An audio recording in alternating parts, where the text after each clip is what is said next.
படத்தின் கதை நாயகன் ஆனார். பரம்பு படத்தின் மூலம் இயக்குனர் ஆனார். கைமேரா படத்தின் மூலம் தயாரிப்பாளர் ஆனார். மனித உடம்புக்குள் மிருகங்களின் செல்கள் புகுத்தி மனிதனின் குணம் மிருக குணம் மாறினால் எப்படி இருக்கும் என்பதே கைமேரா படத்தின் கதை. கைமேரா என்பது மராத்திய மொழி வார்த்தை. இதை மரபணுக்களின் மாற்றம் என்றும் சொல்லலாம். 90% புதிய திறமையாளர்களை நம்பிக்கையோடு கைகோர்த்து வித்தியாசமான கதைக்கழகமாக கொடுக்கவிருக்கும் 5 மொழிகளில் படமாக்கி இருக்கும் இயக்குனர் மற்றும் தயாரிப்பாளர் மாணிக் ஜெய் அவர்களை இப்போது வரவேற்புரை வழங்க அன்புடன் அழைக்கிறோம். நான் சேலம் தான் மேடம், பெங்களூர்ல முக்கியமான ஆர்டிஸ்ட் மட்டும்தான் பெங்களூரு.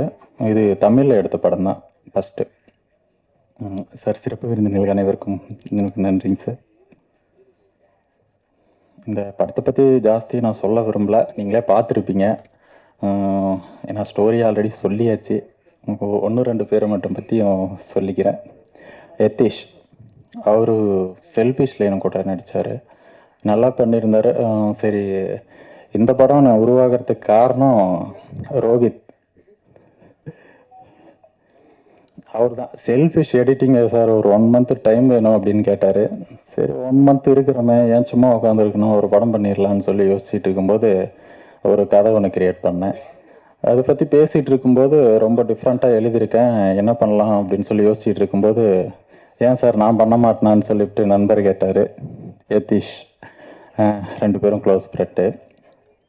இல்லை சார், ரொம்ப ஸ்ட்ராங்காக இருக்குது, ரொம்ப கஷ்டமாக இருக்குது, உங்கள் கேரக்டருக்கு அப்படியே ஆப்போசிட் அப்படின்னு சொல்லி சொன்னேன்.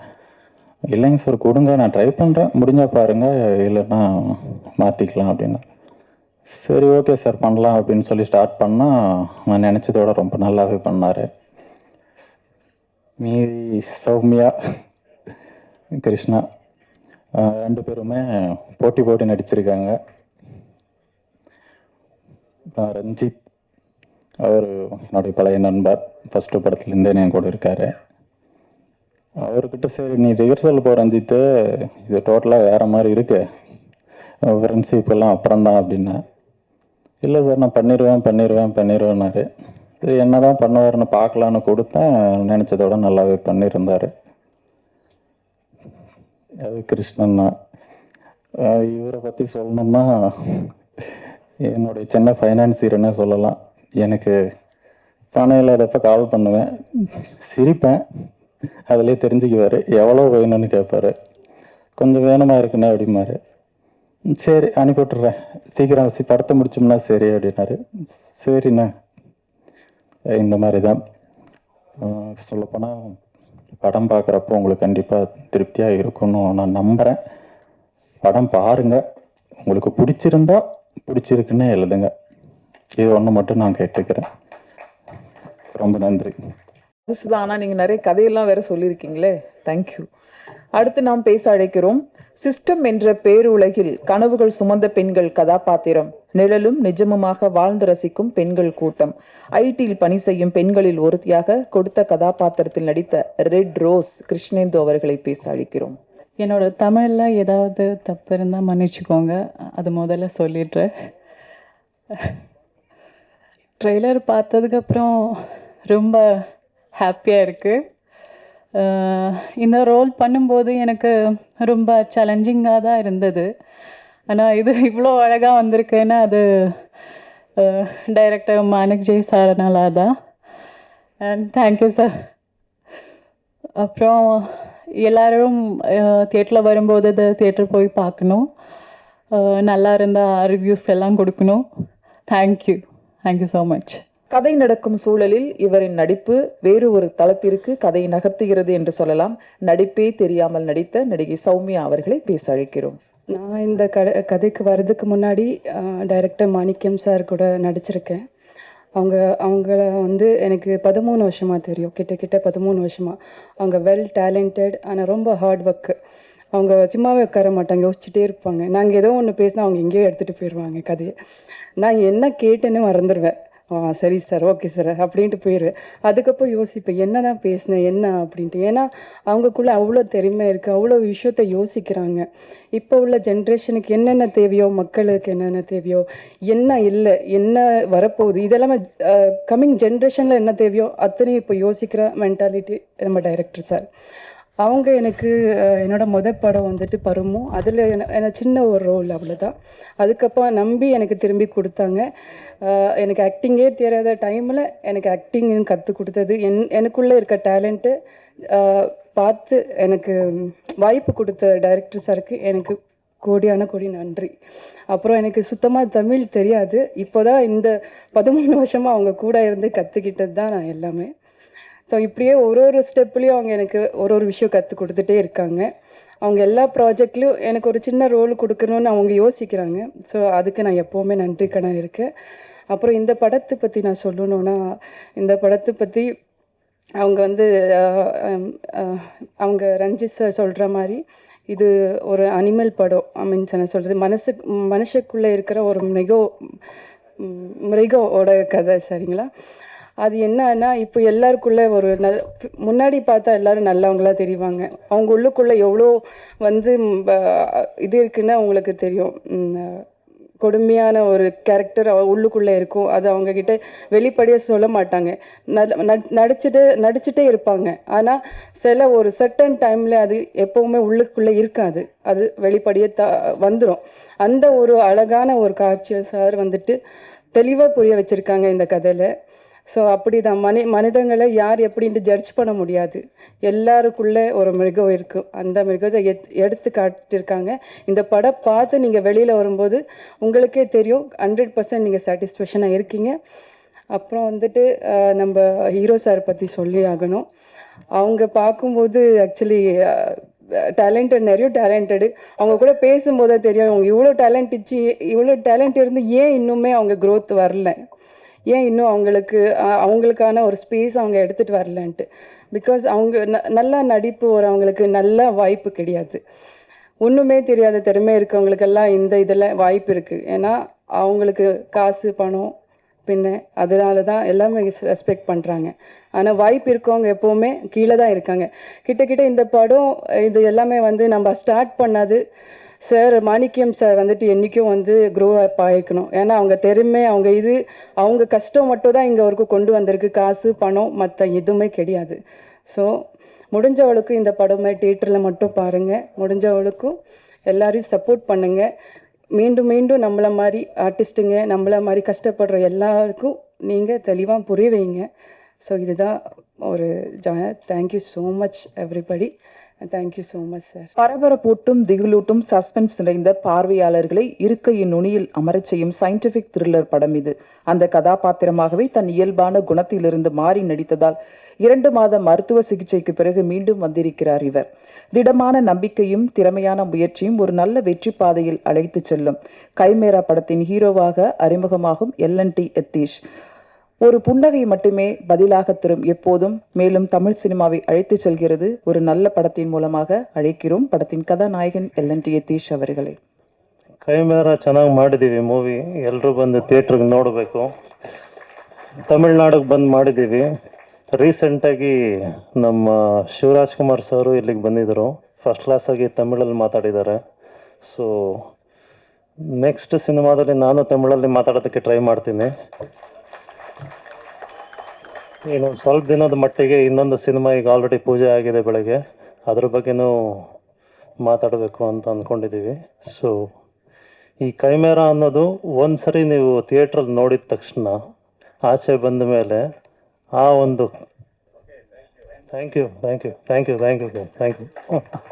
பேசுறேன்னு சொல்லியிருக்கீங்க, வாழ்த்துக்கள். அடுத்து நாம் பேச அழைக்கிறோம். மழை சிரிக்க மண் சிரிக்கும், இவர் சிரித்தால் நம் இதயம் சிரிக்கும். பாலில் விழுந்த பளிங்கு போல இவரின் பேச்சு, உடையும் இடையும் ரசிகர்களை ஒரு கணம் மறக்க வைக்கும். ஸ்குவாஷ் அழகு புயல் கோமல் சர்மா அவர்களை பேச அழைக்கிறோம். குடி செய்வல் என்னும் ஒருவருக்கு தெய்வம் மடித்தற்றுதான் முந்தோறும். அதுக்கு என்ன அர்த்தம்னா, நம்ம வாழ்க்கையில் எப்போவுமே மேலேக்கு மேலே போயிட்டுருக்கும்போது நிறைய நியூ கமர்ஸ் வந்துட்டு இருப்பாங்க. ஓகே, ஸோ ஒருத்தங்க ரொம்ப கிரேட் லீடராக இருக்க முடியுது, ஒரு தலைவராக இருக்கிறதுக்கு ஒரே ஒரு காரணம் அவங்க கிரேட்டாக இருக்கிறது மட்டும் போதாது, கூட இருக்கிறவங்கள கூட அவங்க சப்போர்ட் பண்ணால் மட்டும் தான் அவங்க கிரேட் லீடராக இருக்க முடியும், ஒரு கிரேட் ஹியூமன் பீனாக இருக்க முடியும். ஸோ இன்னைக்கு நான் பார்க்குறேன் இது வந்து புதுமுகங்கள் எல்லாருமே ரொம்ப நல்லா நடிச்சிருக்காங்க. மாணிக்கம் சார் என்ன நல்லா தெரியும். அதோட ஒரு உதாரணம் வந்து ஜான் சார். எல்லா யங்ஸ்டர்ஸை வந்து அவங்க சப்போர்ட் பண்ணுவாங்க. அவங்க சப்போர்ட் பண்ண நிறைய பிஆர்ஓஸ் மேனேஜர்ஸ் எல்லாம் நம்ம பார்க்க முடியுது. இன்றைக்கி எல்லோரும் மீட் பண்ணேன். எல்லாருமே ஒரு ஃபேமிலியாக வந்துட்டு சப்போர்ட் பண்ணிகிட்ருக்காங்க. அண்ட் மேடையில் உட்காந்துட்டு இருக்கிற ஜாம்பவான்கள் ஆர்யூது கமாஸ் சார் பெரும்ப சார் பற்றி சொல்ல போனோன்னா எப்படி ஒரு எவ்வளோ அக்கம்ப்ளிஷ் பண்ணியிருக்காங்க லைஃப்பில். ஆனால் ஒரு யங்ஸ்டர்ஸை வந்து சப்போர்ட் பண்ணணும். ஸோ இந்த ஒரு குரல் தான் எனக்கு மைண்டில் வந்தது இருக்கும். ஸோ இதுலேருந்து இந்த ஈவெண்ட்லேருந்து எடுத்து போகிற ஒரே ஒரு விஷயம் வந்து நீங்கள் எந்த உயரத்துக்கு போனாலும் மற்றவங்களுக்கு நீங்கள் வந்து உதவியாக இருக்கணும். ஸோ இது வந்து ஃபுல் அண்ட் ஃபுல் ஒரு ஃப்ரெஷ் டீம் வந்து இந்த படத்தை வந்து பண்ணியிருக்காங்க. ஸோ எல்லாருமே வர ஃப்ரெஷ் முகங்களை வந்து நீங்கள் சப்போர்ட் பண்ணுங்கள். ஏன்னா இந்த இண்டஸ்ட்ரிக்கும் ரொம்ப ஹெல்த்தியான விஷயம், என் சொசைட்டிக்கும் ரொம்ப ஹெல்த்தியான விஷயம். So thank you so much. என்னை எப்படி சப்போர்ட் பண்ணீங்களோ press and media when I was fresh ஃபேஸாக வரும்போது இன்றைக்கி இங்கே நிற்க வச்சுருக்கீங்க. அதே மாதிரி இந்த யங்ஸ்டர்ஸை வந்து கூட சப்போர்ட் பண்ணுங்கள். Thank you so much. பேர் தெரியாதவர்களுக்கும் பெருமைப்படுத்தி பேசுபவர் பேரரசு அவர்கள். தன் இருப்பிலும் முதல் ஆளாக தன் குரலிலும் வந்து நிற்பவர். சிறிய படங்களுக்கும் பெரிய படங்களுக்கும் வாழ்த்து சொல்ல வந்திருக்கும் இயக்குனர் சங்க பொதுச் செயலாளர் பேரரசு அவர்களை ஏதேனும் சில பரபரப்பாக பேசி இந்த படத்தை எடுத்துச் சொல்லுமாறு அன்புடன் கேட்டுக்கொள்கிறோம். தொகுப்பாளர் கவிதா மேடம் ரொம்ப அழகா தெளிவா பேரரசு மாதிரி இல்லாமல் தமிழ் பேசக்கூடியவர். பிகினிங்கில்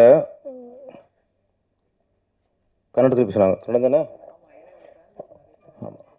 எனக்கு ஆச்சரியம் போச்சு, பேசுகிறது கவிதா தானா இல்லை பெங்களூர் இறக்குமதியா அப்படின்ட்டு ஒரு டவுட்டு. இவ்வளோ அழகாக கன்னடம் பேசுகிறாங்களே. இல்லை இடையில கமலாசன் சாருக்கு சின்ன பிரச்சனை வந்துருச்சு. அதில் பயந்து போய் கன்னடம் கற்றுக்கிட்டாங்களா? ஏகப்பட்ட கேள்வி. ஆனால் அதுக்கப்புறம் தமிழில் கொஞ்சம் பேசி தமிழிச்சு தான் அப்படின்ட்டு நிரூபிச்சிட்டாங்க. கதாநாயகன் நீங்கள் அமைதியாக இருந்தாலே அழகு, பேசணும் அவசியம் இல்லை. அவருக்கு தமிழில் பேசுகிறதா இங்கிலீஷில் பேசுகிறதா இல்லை தமிழ்நாட்டில் வந்து கன்னடம் பேசுனா தப்பாக போயிடுமா, இத்தனை கொஸ்டின். தமிழர்கள் வந்து அப்படி இல்லை, நீங்கள் எதை பேச ரசிப்போம். நாங்கள் கன்னடம் பேச ரசிப்போம், தெலுங்கு பேச ரசிப்போம், மலையாளம் பேச ரசிப்போம். எங்களுக்கு மொழியே பிரச்சனை இல்லை. தமிழர்கள் மாதிரி பெருந்தன்மையாளர் யாருமே இல்லைங்க. இங்கே திறமை தான் முக்கியம். எங்களுக்கு பிடிக்கணும், அவ்வளோதான். ரஜினி பிடிச்சி போச்சுன்னா நாங்கள் சூப்பர் ஸ்டாராக கொண்டாடிடுவோம். சரோஜா பிடிச்சி போச்சுன்னா கன்னட க்ளீனாக பட்டம் வைப்போம், நாங்கள் வைப்போம், தைரியம் வைப்போம். கன்னட க்ளீன்ட்டு கன்னட பைங்கில் அவர் தேவராஜை கட்ட வச்சிருக்காரு. அவங்களுடைய அந்த காலகட்டம்ல நம்ம சிம்ரன் புஷ்பனா கட்ட சொல்லுவோம். பானுமதி சரோஜா தேவினா அவர் என் பட்டம்லாம் கட்ட சொல்லுவார். என்னென்னா கன்னட பைங்கிலி. நீங்கள் அங்கேயே நாங்கள் எங்கள் தமிழ் பொண்ணை நடிக்க வைக்க அனுப்புகிறோம். நீங்கள் தமிழ் பைங்கிலி இங்கே பட்டம் வைப்பீங்களா? யாராவது? நாங்கள் வைப்போம்யா, வைப்போம் இல்லைண்ணே? ஆமாம், கன்னட கட்டழகி நாங்கள் நல்லா வைப்போம். சொல்கிறேன், நீங்கள் பயப்படக்கூடாது. ஹீரோ வந்து நீங்கள் கன்னடத்திலே பேசுகிறீங்க அழகா. பாருங்கள், நீங்கள் இங்கிலீஷ் பேசும்போது இங்கே யாரும் கைதட்டலை, ஆனால் கன்னடம் பேசும்போது அங்கே எல்லாரும் கைதட்டணும். அதான் தமிழர்கள். தமிழ் பெருமை சொல்லிட்டே போகலாம். எங்களுக்கு தெரிஞ்ச விஷயம் இது வரைக்கும் தமிழில் இருந்தால் உலகத்தின் முதன்மொழி தமிழ் சொல்லிக் கொடுத்துட்டாங்க. எங்களுக்கு தமிழில் இருந்தால் தெலுங்கு போச்சு சொல்லிக் கொடுத்துட்டாங்க. தமிழில் இருந்தால் மலையாளம் உருவானதும் சொல்லிக் கொடுத்துட்டாங்க. தமிழில் இருந்தால் கன்னடம் உருவாச்சும் சொல்லிக் கொடுத்துட்டாங்க. இதெல்லாம் வரலாறுன்னு நாங்கள் நம்புகிறோம். கன்னடம் வேறு தமிழ் வேறுனா ஓகே, எங்கள் ஆர்குமெண்ட் பண்ண மாட்டாங்க. நாங்கள் எங்கள் நம்பிக்கை சொல்கிறோம். கன்னடத்துக்கும் தமிழ் சம்பந்தம் இல்லை. யாரும் ஆர்குமெண்ட் பண்ணுறாங்களா? யாராவது? நீங்கள் அப்படி ஒரு நம்பிக்கை தான் நீங்கள் நம்பிக்கீங்க. எங்கள் நம்பிக்கை இப்படி. கடவுள் ஒருத்தன் இருக்கிறாங்கிறான், ஒருத்தர் கோஷ்டி இல்லைங்குது, அது அவங்க நம்பிக்கை. இல்லைங்கிறது இருக்குங்கிறது இன்னொரு நம்பிக்கை. அது மாதிரி இங்கே தமிழ் மண்ணில் மொழிக்கும் கலைக்கும் சம்பந்தம் இல்லை. உங்களை வரவேற்கிறோம். வாழ்த்துக்கள். போதுமா கவிதா மேடம்? கண்டென்ட் போதுமா? அதுக்கு அவர் இருக்காரு. நான் சொல்கிறேன், எனக்கு தமிழே சரியாக தெரியாது, நான் ஒத்துக்கிறேன். ஆனால் எங்கள் தலைவர் இருக்கார்ல, இயக்குனர் தலைவர், தமிழோட கன்னடம் அழகாக பேசுவாங்க. உண்மையை நான் உங்களுக்கு சொல்கிறேன். உண்மை இல்லையா? நான் பார்த்துருக்கேன் பெங்களூரில். இங்கே நான் கன்னடம் பேசி பார்த்தது இல்லை. ஆமாம் ஆமாம். அங்கே பெங்களூர் போயிட்டு ரூட்டு கேட்குறான். நான் எப்படா கேட்குறேன், அப்படியே கன்னட கவிதை மாதிரி வருது. அவன் டிரைவர் மேலாடுறான். அவரை விட அவர் நல்லா பேசுகிறார். கன்னடத்தில் பெங்களூரில் இருக்க டிரைவரை விட அவர் திருத்துறார், அப்படி பேசக்கூடாது அப்படிங்கிறாரு. என்னடா அது? அப்போ அந்த அளவுக்கு கற்று வச்சிருக்காரு. ஏன்னா அவர் நினச்சிருக்காரு, இங்கேயும் இல்லை அங்கேயும் ஒரு எஜமான் எடுக்கணும், அங்கேயும் ஒரு சின்ன கொண்டு எடுக்கணும்னு நினச்சி கற்றுக்கிட்டாரு நினைக்கிறேன். நீங்கள் அப்புறம் தானே சொல்லுங்க. அங்கே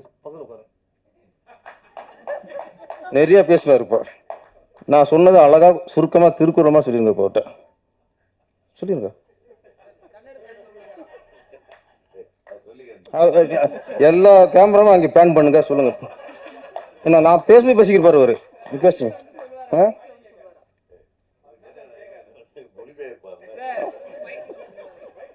நீ ஓகே.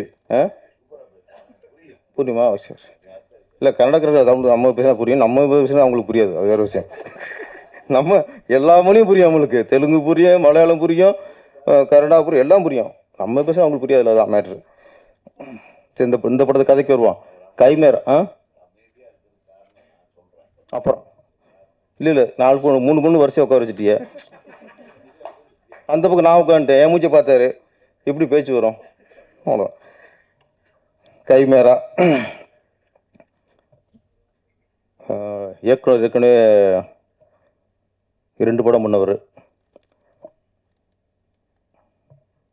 படம் மேக்கிங், விஷுவல் எல்லாம் பார்க்கும்போது ஒரு திறமையான இயக்குனர் பண்ண படம்னு தெரிஞ்சிச்சு எங்களுக்கு.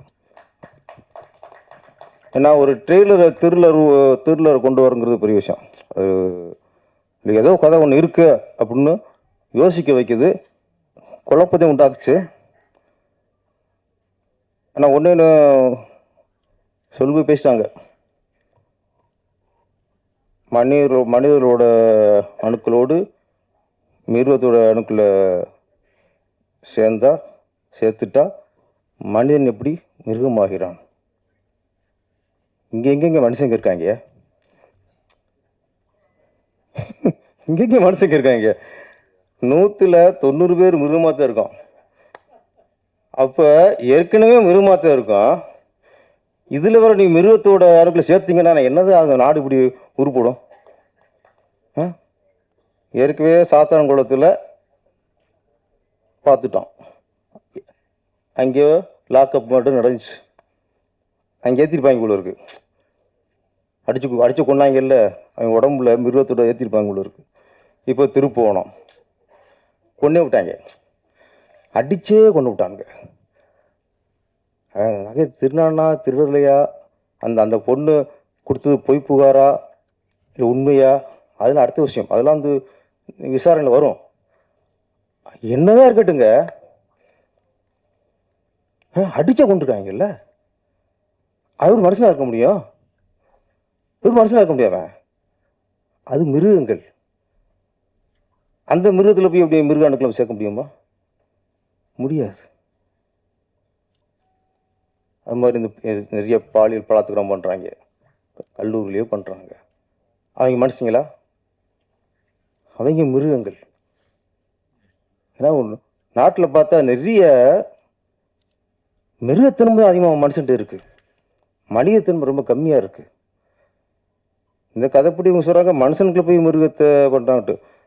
ஆனால் சரி, மிருகம் உடம்பு இருக்குல்ல, மிருகம் உடம்புக்குள்ள இந்த மனுஷனோட அணுக்களை சேர்த்தா ஓரளவு அதுக்கு மனுஷத்தன்மை வரலாம், நல்ல மனுஷனோட அணுக்களை. ஆனால் மனுஷனோட இதுக்குள்ள நீங்கள் சேர்த்தீங்கன்னா இன்னும் மிருகமாகும். நாட்டு நடப்பு அப்படி தான் இருக்குது. அப்புறம் இந்த படம் பார்க்கும்போது யாரோ குறிப்பிட்டாங்க, பெண்கள் ஆணுக்கு நிகரா, சார் சொன்னீங்க, ஆணுக்கு நிகரான்ட்டு தண்ணி அடிக்கிறதில்ல, தம் அடிக்கிறதில்ல, கஞ்சா அடிக்கிறதில்ல, இதில் தான் ஆணுக்கு நிகராக போட்டி போடுறாங்கன்ட்டு. ஒரு விஷயத்தை நம்ம இங்கே இன்னைக்கு நிறைய இடத்துல போதை கலாச்சாரம் அதிகமாகிடுச்சு, தண்ணி அடிக்கிறது அதிகமாகிடுச்சு, கஞ்சா வியாபாரம் அதிகமாகிடுச்சு, கஞ்சா குடிக்கிறது அதிகமாகிடுச்சு. இங்கே சினிமாக்காரங்க கொஞ்சம் உஷாராக இருக்கணும். இங்கே கொஞ்சம் பொறுப்பாகவும் இருக்கணும், உஷாராகவும் இருக்கணும். ஏன்னா நாட்டில் எத்தனையோ பேர் தண்ணி அடிச்சுட்டு தெருவில் எடுக்கிறான், தண்ணி அடிச்சுட்டு கூத்தடிக்கிறான், தண்ணி அடிச்சு அவ்வளோ அநியாயம் பண்ணிக்கிட்டு இருக்கான். அது செய்ய தான் போயிடும். ஆனால் சினிமாக்காரங்க யாராவது எங்கேயாவது தண்ணி அடிச்சுட்டு அந்த ஸ்டில் கிடச்சா போதும். அது எனக்கு தேசிய பிரச்சனை. அது தேசிய பிரச்சனை. உலகத்தில் யாருமே தண்ணி அடிக்காத மாதிரியும், சினிமாக்காரன் மட்டும்தான் தண்ணி அடித்த மாதிரியும் அவ்வளோ ஃபோக்கஸ் ஆயிரும். நடிகர் ஸ்ரீகாந்த் போதை பழக்கத்துக்குள்ள இருந்திருக்காரு. ஓகே, அதெல்லாம் அது தவறு தான். அது தவறு. கைது பண்ணது சரி, விசாரித்தது சரி. ஒரே ஒரு கேள்விதான்,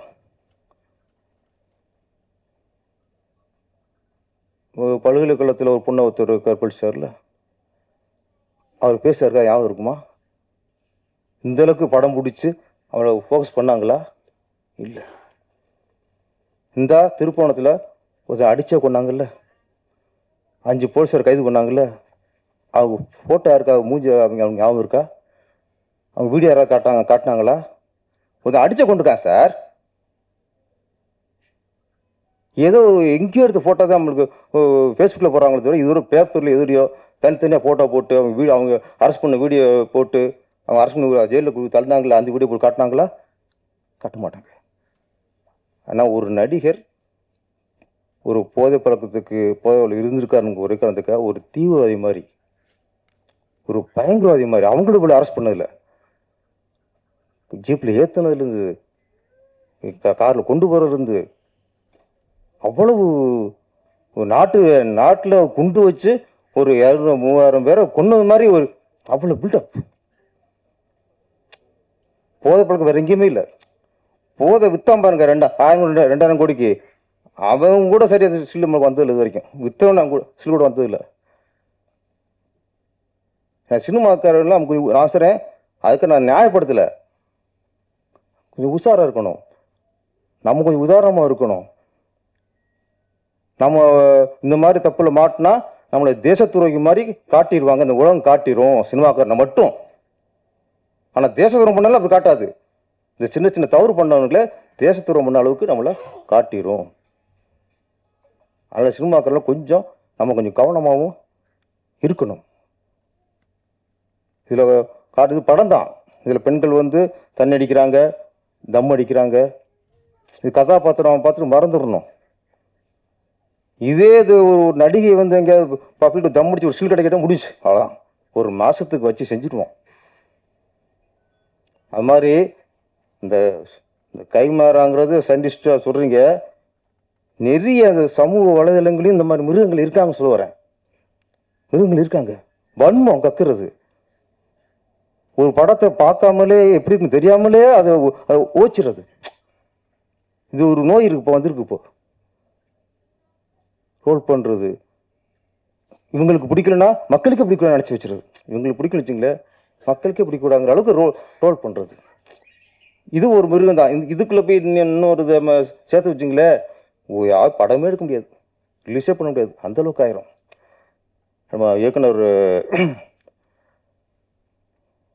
மாணிக் ஜெய் புது முயற்சி.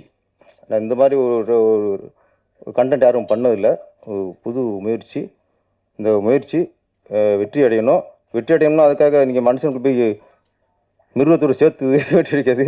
என்ன, மனிதர்களுக்குள்ள நல்ல ஆத்மாக்களோட அணுக்களை சேர்ப்போம் கொஞ்சம். அந்த மாதிரி அடுத்து ஒரு படம் எடுங்க. நன்றி, வணக்கம். காலம் கடந்தும் கொண்டாடும் படைப்புகளை தமிழ் சினிமாவில் தனியே தெரியும் அளவுக்கு கொடுத்தவர். கொங்கு தமிழில் கொள்ளை பாசத்தோடு அன்பில் அரவணைத்து வாழ்த்தி மகிழும் மதிப்பிற்குரிய இயக்குனர் சங்க தலைவர் திரு R.V. உதயகுமார் அவர்களை தமிழும் கன்னடமும் சேர்ந்து பேசுமாறு அன்புடன் கேட்டுக்கொள்கிறோம். ఇప్పుడు వచ్చారు, ఏం చేశారు, టీ అన్ని తాగారా, ట్రైలర్ చూసారా, బాగుందండి రాసండి, బాగలేదంటే బాగలేదని రాసండి, అంతే. ఏమైపోతుంది? ఓకేవాப்பா, ஆரம்பிக்கிறேன்ப்பா. சுந்தர தெலுங்கை பேசி అడ ఎంత చేట, ఎంత పరయున్నది నీ చెప్పుకో, ఎంత పరయున్నది? ತುಂಬ ಚೆನ್ನಾಗಿತ್ತು ಒಂದು ನಮ್ಮ ಡೈರೆಕ್ಟರ್ ಅಸೋಸಿಯೇಷನ್ ಸೆಕ್ರೆಟರಿ ಇದ್ದವರು ಹೇಳಿದ್ದಾರೆ ಈ ಸಿನಿಮಾ ನೋಡಿಬಿಟ್ಟು.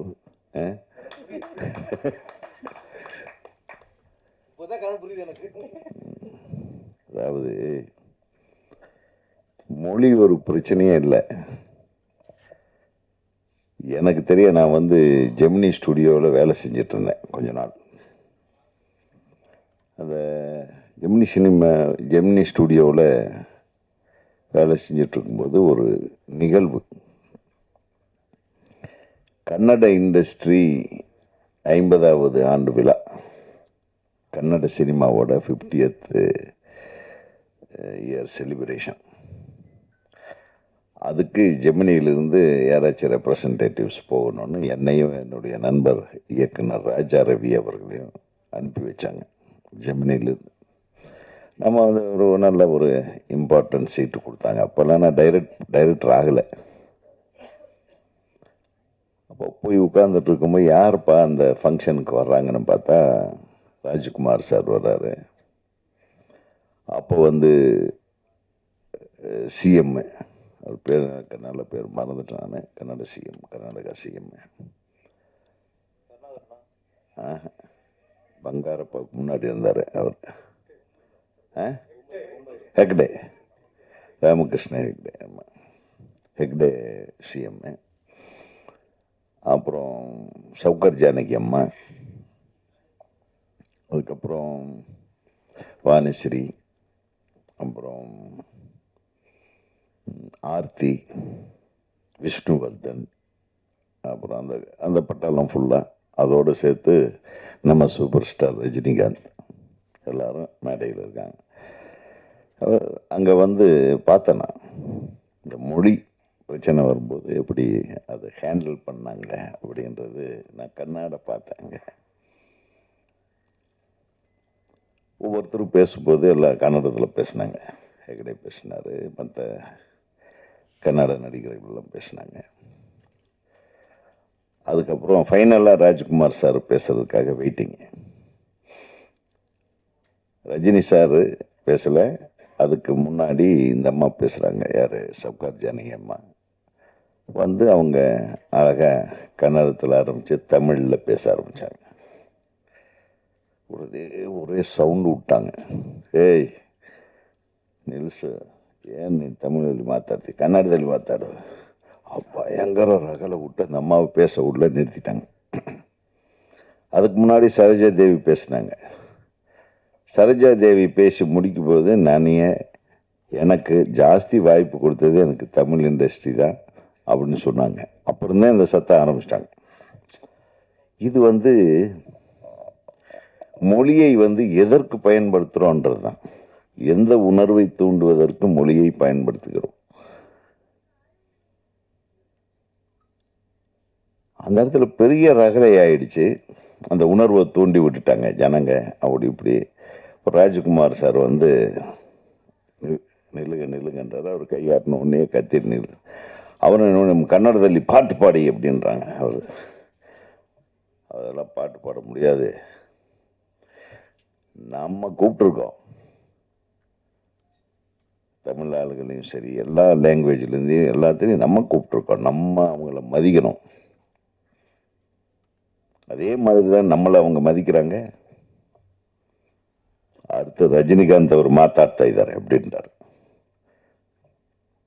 எனக்கு உங்களுக்கெல்லாம் ரஜினி சார், நிறைய பேர்த்துக்கு ரஜினி சாரை பிடிக்கும், சில பேர்த்துக்கு பிடிக்காது, சில பேர் கமல் சாரை பிடிக்கும், அதெல்லாம் வேற விஷயம். என்னை வியக்க வைத்த ஒரு மனிதர். அப்போ பெரிய ரஜினி சார் ஃபேன் இல்லை. அப்போ ரஜினி சார் படம்னா விரும்பி பார்ப்பேன். அப்போல்லாம் நம்மளாம் சிவாஜி ஃபேன் தான். நான் ரஜினி சார் அன்னைக்கு பேசின ஒரு ஸ்பீச் இருக்கு பாருங்க, எக்ஸ்ட்ராடினரி ஸ்பீச். அது அவரே ஞாபகம் வச்சிருக்காருன்னு தெரியாது எனக்கு. என் மனசில் செம்ம கிளாப்ஸ். அவர் என்ன பேசியிருப்பாருன்னு நினைக்கிறீங்க? நான் சொல்கிறேன். கன்னடத்தில் பேசினார். கன்னடத்தில் பேசும்போது சொன்னார், நான் வந்து இங்கே கண்டக்டராக அவருடைய கதையை சொன்னார். தேவர் ராஜ்குமாரானது அவர் என்ன கூப்பிட்டுட்டே, நீ எல்லாம் கருப்பாக இருக்க, நீ எல்லாம் நடிகனாக முடியாது, போடா வேறு ஏதாச்சும் வேலை பாடுறன்னு துரத்தி விட்டார் என்ன அப்படின்னார். கன்னடத்தில் சொன்னார். ஆனால் என்னை கூப்பிட்டு நடிக்க வச்ச ஒரே ஆள் பாலச்சந்தர் சார் தானே அப்படின்னா. எல்லாம் அமைதியாயிட்டாங்க. ஒரு விஷயத்தை மட்டும் சொல்கிறேன், லாங்குவேஜ்ங்கிறது நம்ம நினைக்கிறத அடுத்தவங்களுக்கு கம்யூனிகேட் பண்ணுற ஒரு கம்யூனிகேஷன் இன்ஸ்ட்ருமெண்ட்னார். நான் என்ன நினைக்கிறேன்றது உங்கள்கிட்ட சொல்றதுக்காக பயன்படுத்தக்கூடிய ஒரு டூல், அதுதான் மொழி. அதை தெய்வமாக நினைச்சு கொண்டாடாதீங்கன்னார். மொழி என்பது ஒரு கம்யூனிகேஷன் மீடியா. அது எந்த மொழியா வேணாலும் இருக்கலாம். நான் சொல்றத நீ புரிஞ்சுக்கிட்டீங்கன்னா அது ஒரு மொழி. அது தமிழ்ல சொல்லி தமிழ்ல புரிஞ்சுக்கலாம், கன்னடத்தில் சொல்லி கன்னடத்தில். இதை வந்து ஒரு தெய்வமாக கொண்டாடி அதை ஒரு அபின் மாதிரி சாப்பிட்டு மொழி வெறி வந்து இது பண்ணணும்னு அவசியமே இல்லை அப்படின்னு பேசினார். ஆக உங்களுக்கு கன்னடம் எந்த அளவுக்கு உயர்ந்ததோ அதே மாதிரி நார்த்தில் ஹிந்தி பேசுகிற மக்களுக்கு ஹிந்தி பெருசு, தமிழ்நாட்டில் தமிழ் மொழி பெருசு அப்படின்னு அழகாக பேசி எல்லாத்தையும் அமைதிப்படுத்தினார். மிகப்பெரிய விஷயமா இருந்தது. இது எதுக்கு சொல்ல வரேன்னா, மொழியை வந்து ரொம்ப டீப்பாக எடுத்துக்கிட்டு நம்ம சண்டை போட்டுக்க வேண்டியதில்லை. மொழியையும் மீறின ஒரு உணர்வு தான் கலை. இந்த கலைக்கு, அதுவும் குறிப்பாக திரைப்பட கலைக்கு, மொழி வந்து ஒரு இடைஞ்சலாகவோ ஒரு தடங்கலாகவோ ஒரு பிரச்சனையாகவோ இருக்கக்கூடாது. அது இருக்கலை. 4 மொழி படங்களும், தமிழ், தெலுங்கு, மலையாளம், கன்னடம் 4 மொழி படங்களும் எடுத்த ஊர் தான் இந்த சென்னை. அதனால தான் நம்ம எல்லா மொழிகளையும் சென்னைக்காரங்க மதிக்கிறோம், தமிழ்நாடு மதிக்கிறது. 4 மொழிகளையும் வளர்த்த பெருமை தமிழ் மொழிக்கு உண்டு. நம்ம தம்பி சொன்ன மாதிரி அது எதிலிருந்து எது வந்ததுன்றதில்லை. 5, 6 அது நிறைய இருக்கு, அது சொல்லலாம். பட் நான் உதாரணத்துக்கு சொல்கிறேன். சினிமா துறையை பொறுத்தவரையிலும் ஒரு செட்டில் கன்னடத்தில் பேசுவாங்க, அதே செட்டு காலியாகும், அதுக்குள்ளே தமிழ் நடிகர்கள் போய் அதே படத்தில் நடிப்பாங்க. அது தமிழ் மாற்றம். எத்தனை படங்கள் அந்த மாதிரி ஒவ்வொரு செட்டு இங்கே ராமராவ், அங்கே எம்ஜிஆர், இந்த பக்கம் சிவாஜி சார், இந்த பக்கம் ராஜ்குமார், அந்த பக்கம் விஷ்ணுவர்தன், எல்லாரும் ஒன்றா கூடி கும்மி அடித்து எவ்வளவு அழகாக இருந்ததுயா நம்ம சினிமா. இன்னைக்கு நம்ம பார்க்குறோம் எல்லாமே வந்து சினிமாவே வந்து எங்கே ஒரு கேரவனுக்குள்ளே போய் ஒழிஞ்சிருச்சு. ஒரு கேரவனோட முடிஞ்சு போகுது ஒரு ஒரு ஒரு கலைஞனுடைய வாழ்க்கை. அப்படின்னா எவ்வளவு கேவலமாக இருக்கு பாருங்க. முதல்ல அதிலிருந்து மீட்டெடுப்போம். கேரவனுக்குள்ளிருந்து இந்த சினிமாவை மீட்டெடுத்தாவே நமக்கு பெரிய சக்ஸஸ் வந்துடும். வந்த உடனே எனக்கு ரொம்ப சந்தோஷமாக இருந்தது. நம்ம செயலாளர் எப்பவுமே டைமில் வந்துடுவார். நான் கொஞ்சம் லேட்டாக வந்தால் தான் தலைவருக்கு கெத்து அப்படிங்கிறதுக்காக லேட்டாக வரல. உண்மையாகவே லேட் ஆகிடுச்சு. நான் கொஞ்சம் பெருங்குடியிலேருந்து வர்றதுக்கு. நீ சண்டே தான் சீக்கிரம் வந்துடலான்னு பார்த்தா அதே மாதிரி கூட்டம் இருக்கு, டிராஃபிக். நானே ஓட்ட வேண்டியதாக போச்சு. இன்னைக்கு மண்டே, சண்டேவா மண்டே பயங்கர க்ரௌடு, என்னால் வரவே முடியல. நான் வழக்கமாக இது 6 மணின்னு நினச்சிட்டேன் வேற.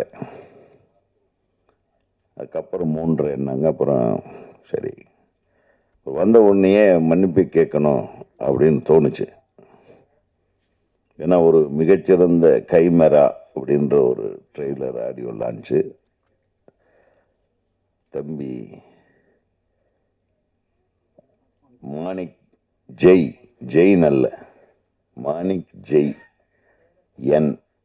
என் வந்து அவருடைய இனிஷியல். அதனால மாணிக் ஜெயின் மாணிக் பாஷா மாதிரி அவர் ஆக்கிறாதீங்க. அவர் தமிழ் தம்பி தான்.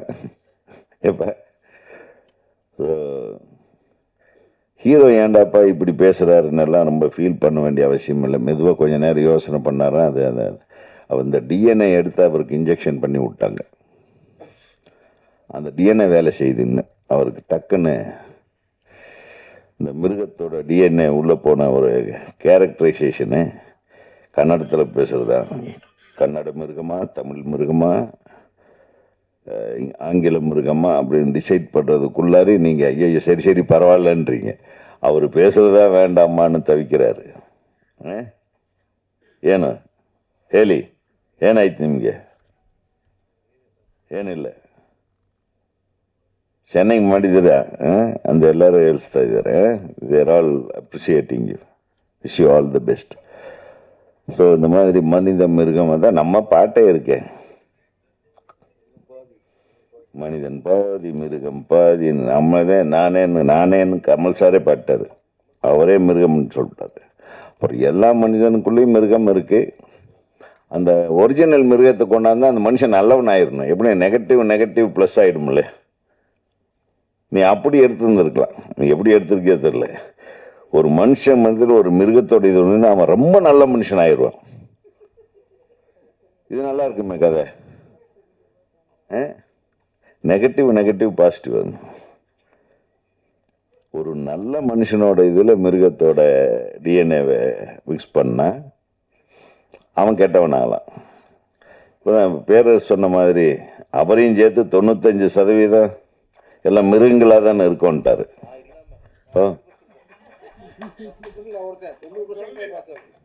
சரி, நான் அதில் எதில் இருக்கேன்? 90 இருக்கிறத.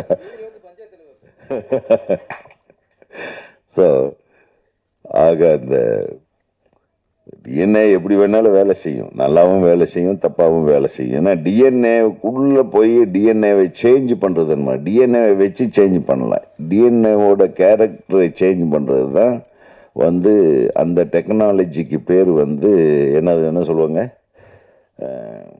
மரபியல் மாற்றம். மரபியல் மாற்றத்தை மரபணு இல்லை, மரபு அணுவை எடுத்து மரபணுவையே மாற்றம் பண்ணது, மரபணுவை சேஞ்ச் பண்ணுறது.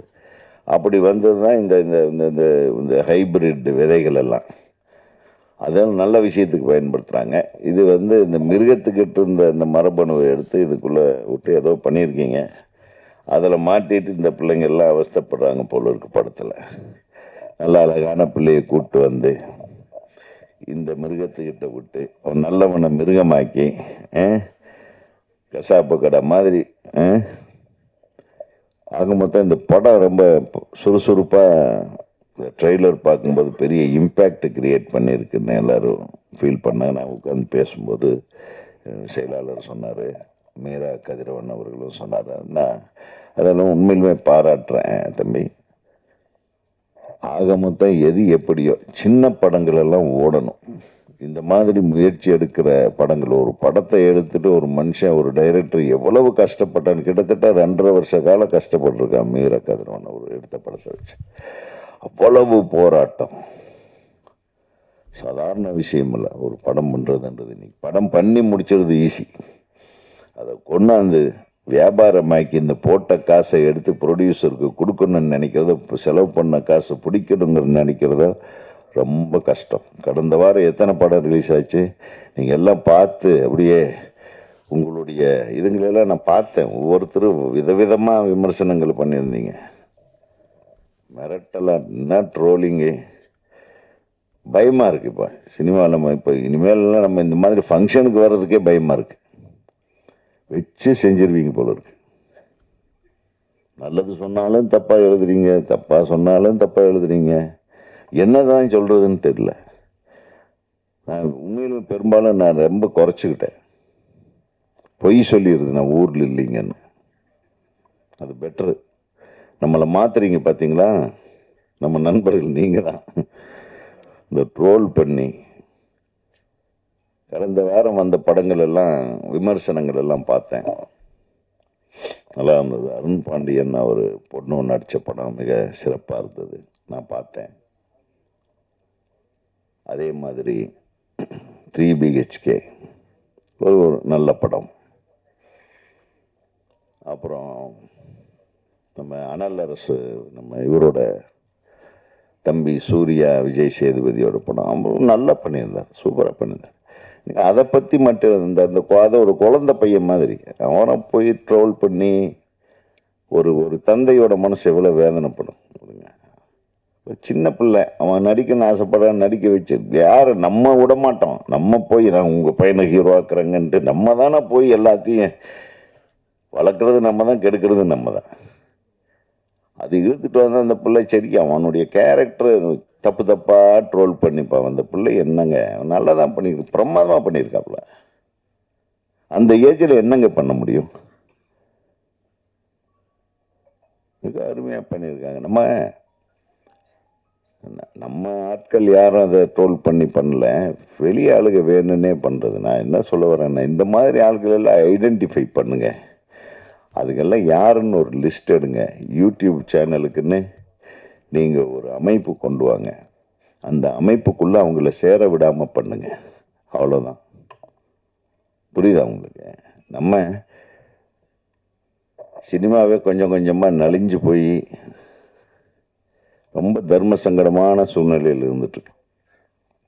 சினிமா ஒன்று தான் தமிழ் மக்கள் துன்பத்தில் இருக்கும்போதும் சரி, சோகத்தில் இருக்கும்போது சரி, வெள்ளத்தில் இருக்கும்போது சரி, அரசியல்வாதிகிட்ட மாட்டிக்கிட்டு முழியன்னு முழிச்சிட்டு இருக்கும்போது சரி, நம்மை காக்கிற ஒரே ஒரு மீடியா திரையுலகம் தான், திரைப்படங்கள் தான்.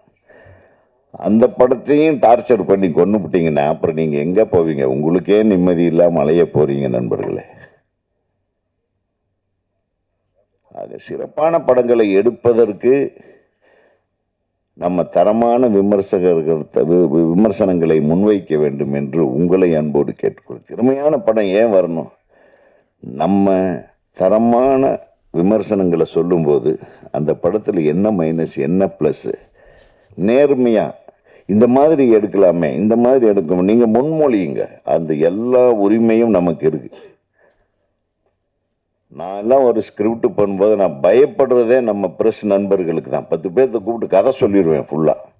அந்த தைரியம் எனக்கு இருந்தது, அந்த நம்பிக்கை அவர்கள் காப்பாற்றக்கூடிய மனப்பக்குவம் அவங்கக்கிட்ட இருந்தது. அன்றைக்கெல்லாம் நான் ஒரு படம் எடுத்தேன்னா அந்த படத்தோட ஃபுல் கதையும் என்னுடைய எல்லா ப்ரெஸ் நண்பர்களுக்கும் தெரியும் இல்லையா? முழு கதையும் சொல்லுவேன்.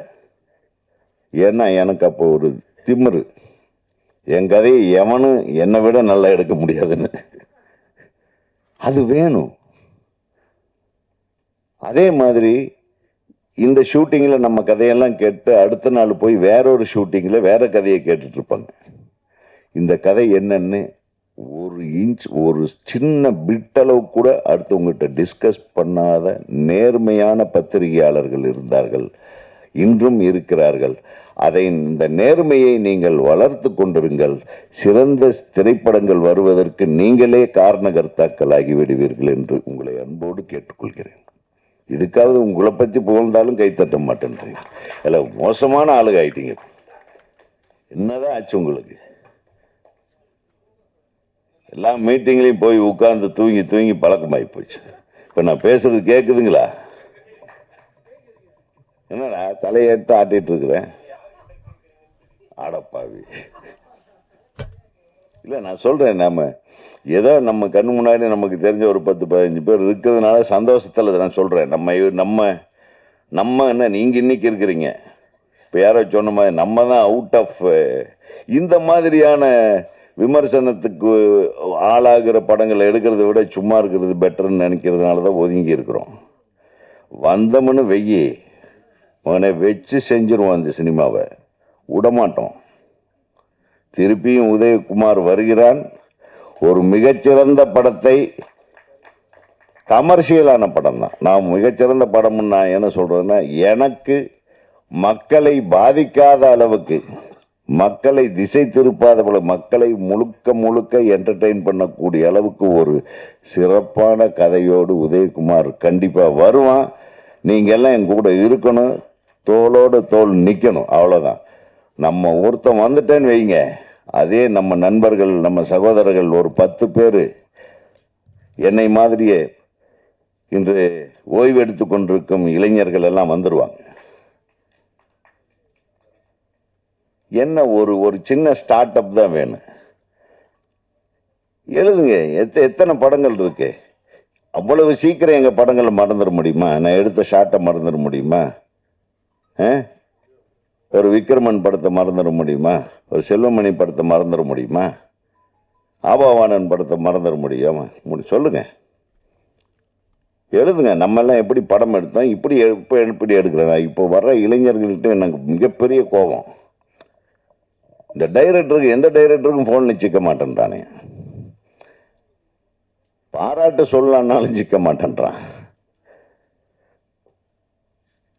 ஆக இந்த டிஸ்டன்ஸ் ஜாஸ்தி ஆகிப்போச்சு. ஒரு இயக்குனருக்கு இன்னொரு இயக்குனருக்குமே டிஸ்டன்ஸ் ஜாஸ்தி ஆகிப்போச்சு. நடிகர்களுக்கு இயக்குனர்களுக்கு டிஸ்டன்ஸ் ஜாஸ்தி ஆகிப்போச்சு. தயாரிப்பாளர்களுக்கு இந்த டைரக்டர் என்ன எடுக்கிறான்னு அவருக்கு தெரியாது. 90% தயாரிப்பாளர்களுக்கு என்னப்பா இன்னைக்கு சார் எனக்கு தெரியாது சார், அவர்கிட்ட எல்லாம் பொறுப்பை படிச்சிட்டேன் சார். எவ்வளோயா செலவாச்சுன்னு டைரக்டர்கிட்ட, சார் எனக்கு தெரியாது சார். எல்லாம் தயாரிப்பட்டே உனக்கு தெரியணும்டா. உனக்கு தெரிஞ்சாதான் நீ சரியா பண்றியா சரியில்லாம பண்ணலையான்னு தெரியும். இன்றைக்கு வேற மாதிரி இருக்கு சினிமா. இந்த சினிமாவை மாற்றி அமைத்து இந்த கட்டமைப்பை கொஞ்சம் மாற்றி அமைக்கணுன்றதுக்காகத்தான் பெப்சி தலைவர் செல்லுமணி எல்லாரும் ஒரு சிஸ்டம் வச்சு வேலை செய்வோம் அப்படின்னு ஒரு தயாரிப்பாளர்களோட எல்லாம் பேச்சுவார்த்தை போயிட்டுருக்கு. அந்த சிஸ்டம் வந்துச்சுன்னா யார் எங்கே வேலை செய்கிறா, யார் என்ன செய்யணும், யார் என்ன செய்கிறா, இந்த படம் என்ன படம்னு எல்லாத்துக்கும் அந்த யூனிட்டுக்கு தெரிய, ஓஹோ இன்னைக்கு இந்த ஷூட்டிங் நடந்துட்டுருக்கு, நாளைக்கு இந்த ஷூட்டிங்கிறது எல்லாத்துக்கும் தெரியும்.